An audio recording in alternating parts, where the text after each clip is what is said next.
aujourd'hui. Peut-être qu'il y en a, vous n'avez pas bien dormi. J'aimerais vous dire que le Seigneur vous donne du repos dans votre âme en ce moment. Que le Seigneur vienne vous réconforter, vous consoler, vous restaurer dans le nom de Jésus. Profitez de cette journée pour cela. Amen. Mais le Seigneur renouvelle ses bontés et ses compassions.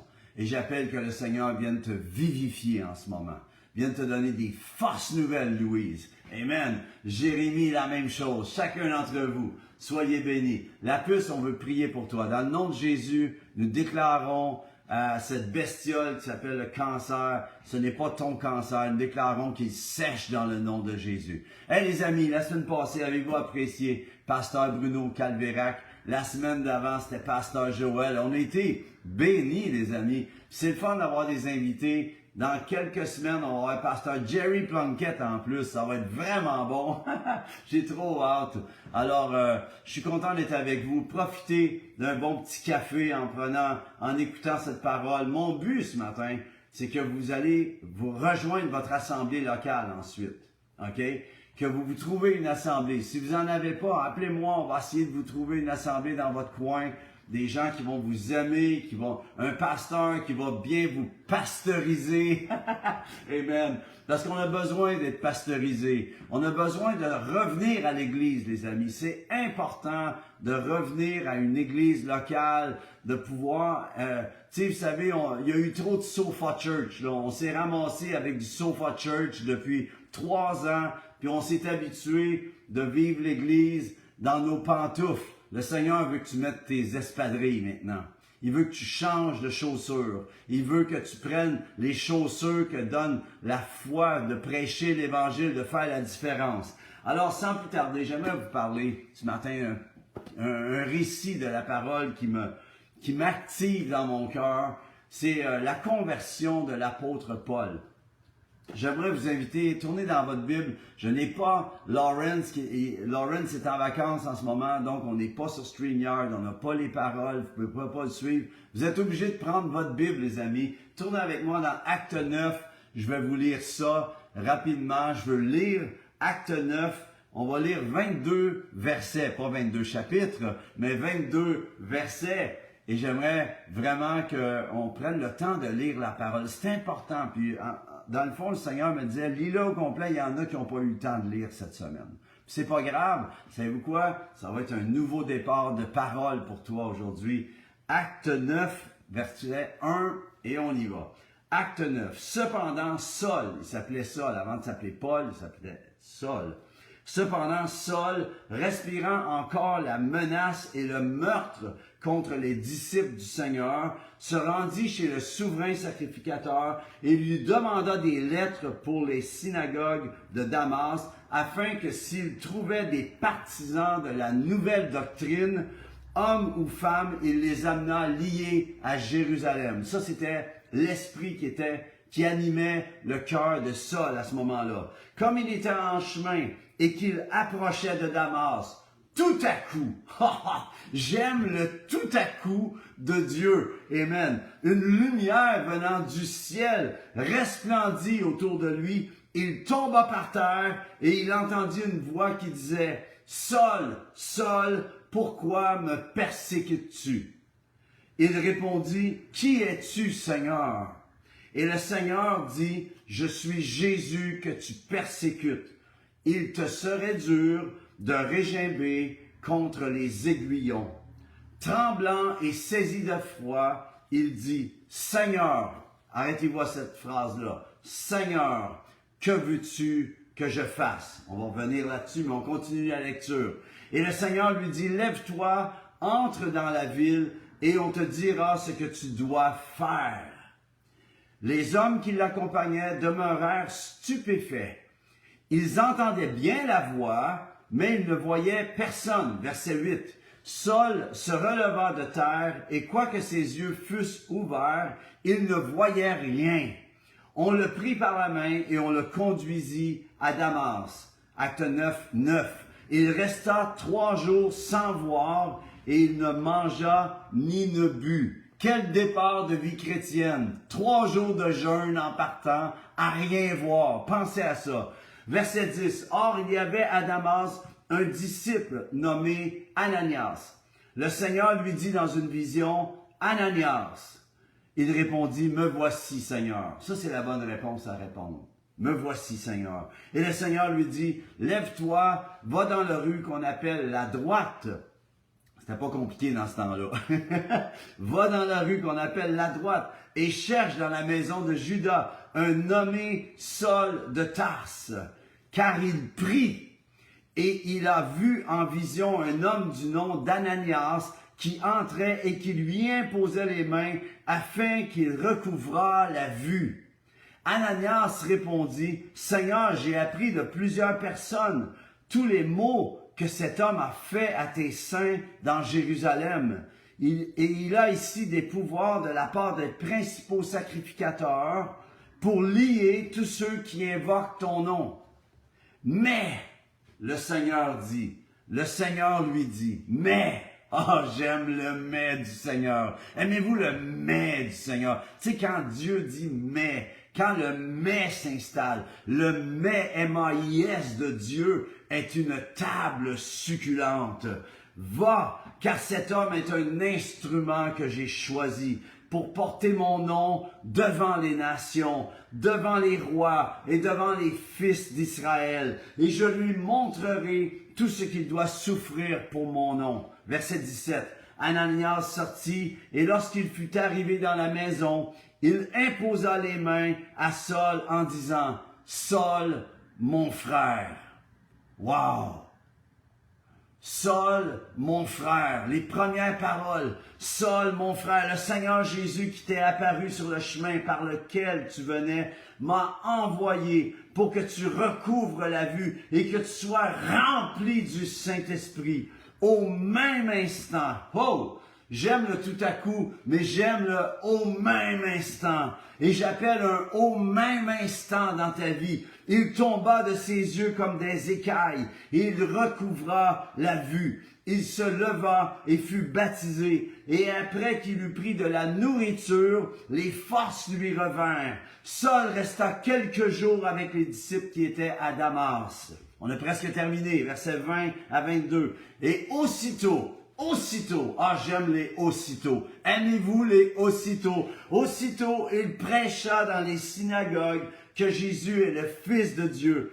Tous ceux qui l'entendaient étaient dans l'étonnement et disaient, « N'est-ce pas celui qui persécutait à Jérusalem ceux qui invoquent ce nom? Et n'est-il pas venu ici pour les amener liés devant les principaux sacrificateurs? » Cependant, j'aime le cependant pour Saul. Cependant, Saul se fortifiait de plus en plus et il confondait les Juifs qui habitaient à Damas, démontrant que Jésus est le Christ, le Messie, le Sauveur, le Seigneur. Amen. Est-ce que je peux entendre un shaboomba ce matin?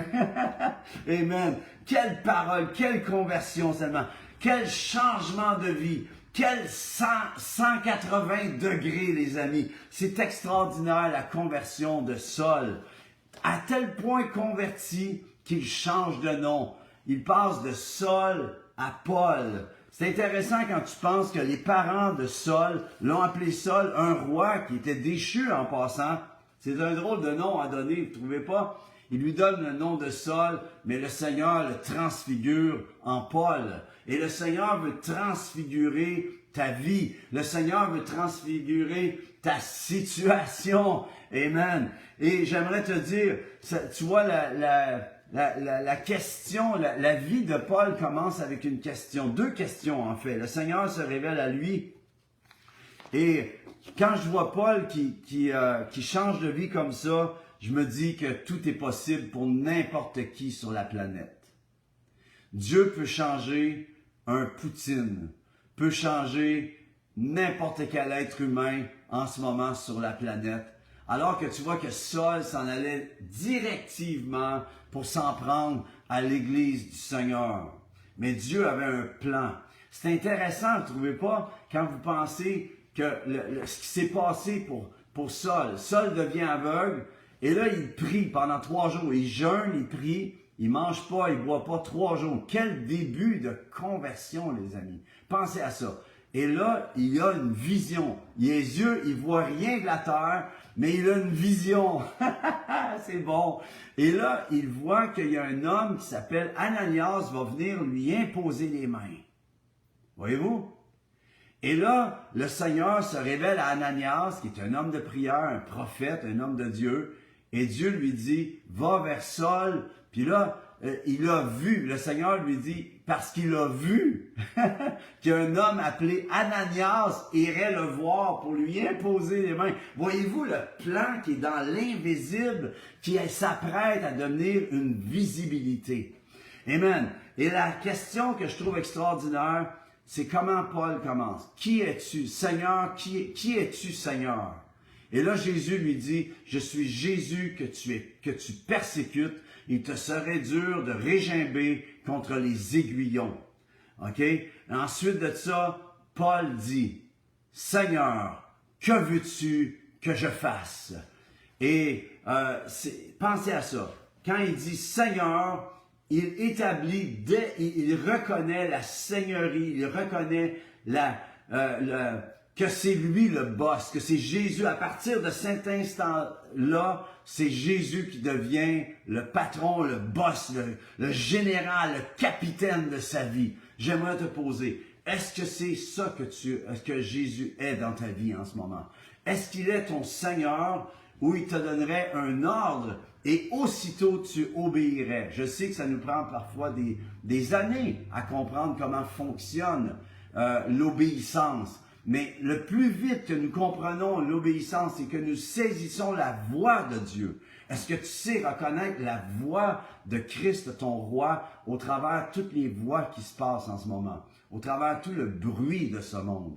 J'appelle que les choses, la confusion s'en aille, que le Seigneur t'amène clairement à comprendre ce qu'il veut de toi. J'appelle cela aussi pour ma propre vie. Vous savez, quand je vous le dis à vous, j'ai un doigt vers vous, voyez-vous, un doigt vers vous, mais j'en ai trois vers moi. Je me parle encore plus à moi-même, d'être plus obéissant, d'être plus à l'écoute, parce que le jour où on va entendre, imaginez une journée, j'imagine un 24 heures, un seul 24 heures où l'Église entière du Seigneur entend la voix et fait ce qu'elle entend. Jésus, c'est écrit dans Jean, tout ce qu'il faisait, il l'entendait du Père. Tu vois? Tout ce qu'il faisait, en fait, tout ce qu'il faisait, il le voyait du Père. Et tout ce qu'il disait, il l'entendait du Père. Que Dieu nous amène là. J'aime bien le ministère de Benoît, mon ami Benoît Marcoux, qui est avec son Église comme Jésus. Parce que c'est ça que le Seigneur veut faire. Que tu sois comme Jésus. Que tu atteignes une maturité. Que j'atteigne une maturité à un point tel qu'il y a une efficacité au travers de notre vie. Le Seigneur a un plan. Paul, il dit, Saul, il était Saul à ce moment-là, il dit, Seigneur, que veux-tu que je fasse? Et il a compris la vie chrétienne. Et c'est de ça que je veux parler aujourd'hui. Seigneur, que veux-tu que je fasse? Est-ce que tu veux que je m'assoie juste sur un banc dans l'église? Absolument pas, hein? Est-ce que tu veux que je fasse tout ce que le monde veut faire? Non. Le Seigneur a un plan précis pour ta vie. OK? Puis ma question, si vous regardez le titre du message numéro de ce Café Céleste 60, ça s'appelle « Qu'est-ce que tu fais? » Qu'est-ce que tu fais? C'est quoi que tu fais? Qu'est-ce que tu fais? Parce que tu peux me dire que tu crois, mais je vais croire que tu crois si je vois ce que tu crois. Tu vois? Puis le Seigneur nous appelle à être entier, all in, OK? D'être ni plus ni moins un tout ou rien, OK? Le Seigneur ne veut pas quelqu'un à moitié, ou même juste à 98%. Vous savez, je suis marié à Nathalie. Ça fait 34 ans cette année. On est bénis. Le Seigneur nous a gardés, nous a bénis. Ça n'a pas toujours été facile, parce qu'être marié, c'est pas toujours facile. Mais j'aime tendrement mon épouse. Je sais qu'elle m'aime aussi. Moi, je m'en fous. Nathalie m'aime. Mais la chose qui se passe, OK? c'est que si je faisais un deal avec Nathalie, puis je lui disais, écoute, il y a 365 jours dans l'année, je vais t'aimer tous les jours, sauf un dans l'année, que je vais faire ce que je veux à mon goût. N'importe quoi qui pourrait me passer par la tête. Pensez-vous que ça passerait? Absolument pas, parce que quand on s'est engagé, c'est d'être all in, d'être entier l'un pour l'autre. OK? J'aimerais te poser la question. C'est la même et encore plus avec le Seigneur. Est-ce que le Seigneur nous veut juste le dimanche ou bien c'est quelque chose de 24/7, 365 sur 365? Quand c'est l'année bissextile, c'est 366 sur 366. Hein? Voyez-vous ce que je veux en arriver à nous dire aujourd'hui? Amen. C'est que le Seigneur nous veut entièrement. Amen. Puis il veut pas même plus, j'entends souvent, il y a une émission de sport qui dit 110%, mais moi je vais y aller à 1000%. J'aimerais terminer ma vie en 1000%. Je crois que je voudrais de plus en plus de gloire en gloire, de feu en feu, de coup de vent en coup de vent. Amen. Et d'intimité en intimité en lui. Alléluia. Amen. J'aimerais te dire, Dieu te voit, Dieu me voit, Dieu nous voit en ce moment. Et il est dans l'expectative, dans l'attente intense. Il nous regarde, puis souvent on est là, Dieu fait ça pour moi, s'il vous plaît, fais ça pour moi, s'il vous plaît. Puis on est tout le temps en train de quêter à Dieu. Pas nous, dites-le, pas moi, parce que je veux changer de façon. Première des choses, la prière, c'est pas tout le temps de quêter à Dieu. On va en parler une autre fois plus tard, mais des prières, c'est pas juste de demander à Dieu. Oui, il y a des demandes, des supplications, mais il y a un aspect de directive pour changer le cours des choses. Mais Dieu te voit, Dieu me voit, Dieu nous voit, et il est dans l'attente d'une récolte qui va découler de ta vie. On a parlé dernièrement, et même de la récolte, d'une moisson au travers ta vie. Puis le Seigneur veut que je te dise aujourd'hui que tu as été créé pour un but précis. Quand Dieu te voit, il a un but précis. Il voit, pareil comme quand il dit de Paul, à sa façon, à la façon pour toi, mais il dit, c'est un instrument que j'ai choisi. Est-ce que tu réalises qu'on est des instruments entre ses mains? C'est lui qui est l'artisan, c'est lui qui est l'architecte, c'est lui qui est le patron, le général, et tout ce que tu as à faire, c'est de te laisser conduire, d'apprendre à te laisser conduire entre ses mains, où il sait absolument comment chirurgier au travers ta vie, de faire la chirurgie de bénédiction au travers ta vie. Tu as été créé pour un but précis. Il y a une œuvre préparée d'avance. Voyez-vous, quand Ananias, imaginez, le Seigneur dit à Ananias, va prier pour Saul parce qu'il a vu qu'un homme appelé Ananias, voyez-vous, Ananias ne savait pas ça, mais l'œuvre préparée d'avance s'apprêtait à être en exécution, en opération, alors que Saul avait vu qu'un homme appelé Ananias viendrait prier pour lui et qu'il recouvrerait la vue. J'aimerais vous dire que le Seigneur veut peut-être se servir de toi. Pas peut-être, assurément se servir de toi pour peut-être faire tomber les écailles, comme des écailles des yeux de certaines personnes. Le Seigneur veut t'utiliser. Le Seigneur veut nous utiliser. Il a une œuvre préparée d'avance, avant même la création, avant même la fondation de ce monde. Il y avait une œuvre préparée d'avance pour toi, par toi, au travers toi, amen, pour relâcher son royaume, pour faire la différence dans ce monde. L'Église n'est pas appelée à faire quelque chose de continuellement la même patente. Oui, il y a des choses établies, mais on est appelé à faire la différence dans ce monde. Ce qui déçoit les gens face à l'Église, c'est on ne fait pas assez la différence. J'appelle dans le nom de Jésus que le Seigneur vienne raviver la foi, donner des forces nouvelles, de donner une nouvelle de ramener la puissance comme au jour de justement des actes des apôtres. Amen. Combien votent pour ça? Amen. De voir que quand on parle, ça s'installe. Ce que l'on déclare s'installe. Il y en a certains d'entre vous, vous êtes malades, dans le nom de Jésus, sois guéri à distance. Il n'y a rien qui est impossible au Seigneur en ce moment. Et nous sommes son ouvrage, c'est écrit Éphésiens 2:10, car nous sommes son ouvrage, ayant été créés en Jésus-Christ pour de bonnes œuvres. On n'est pas sauvé par les œuvres, mais quand on est sauvé, quand on a la foi, les œuvres viennent. Pour de bonnes œuvres que Dieu a préparées d'avance afin que nous les pratiquions. Vous savez, moi je ne sais pas pour moi dans mon cas, je me vois même pas prendre ma retraite. Je me vois pas faire ça, j'ai trop de fun. Puis première des choses, je fais pas le ministère pour l'argent, je le fais parce que j'ai à cœur les gens. J'ai à cœur ce monde sans Christ. J'ai à cœur mes frères, mes sœurs dans l'Église qui ont besoin de découvrir la raison pourquoi ils existent. Parce que tu es plus que ce que tu penses. Tu as plus que ce que tu penses et tu peux faire plus que ce que tu peux même imaginer.